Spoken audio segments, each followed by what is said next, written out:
الحمد لله علي ذات عظيم الصفات سمي سمات كبير الشان جليل القدر رفيع الذكر مطاع الأمر جليل البرهان فخيم الاسم غزير العلم وسيل الحلم كثير الغفران جميل الثناء جزيل العطاء مجيب الدعاء عميم الإحسان سريع الحساب شديد العقاب عليم العذاب عزيز السلطان ونشهد أن لا إله إلا الله وحده لا شريك له في الخلق والأمر ونشهد أن سيدنا ومولانا محمدا عبده ورسوله المبعوث إلى الأسود والأحمر المنعوت بشرح الصدر ورفع الذكر وصلى الله عليه وعلى آله وأصحابه الذين هم خلاصة العرب العرباء وخير الخلائق بعد الأنبياء أما بعد فيا أيها الناس وحدوا الله فإن التوحيد رأس الطاعات واتقوا الله فإن التقوى ملاك الحسنات وعليكم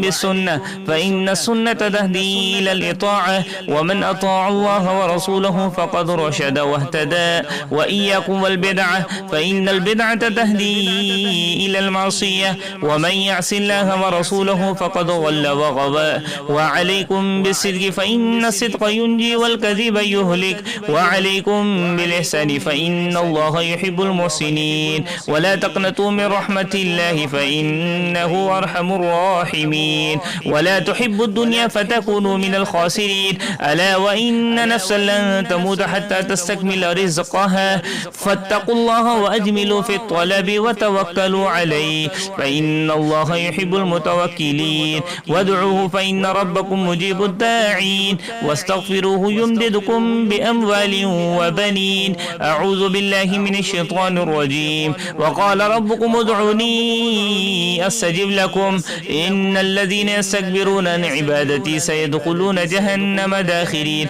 بارك الله لنا ولكم في القرآن العظيم ونفعنا وإياكم بالآيات والذكر الحكيم أستغفر الله لي ولكم ولسائر المسلمين واستغفروه إنه هو الغفور الرحيم.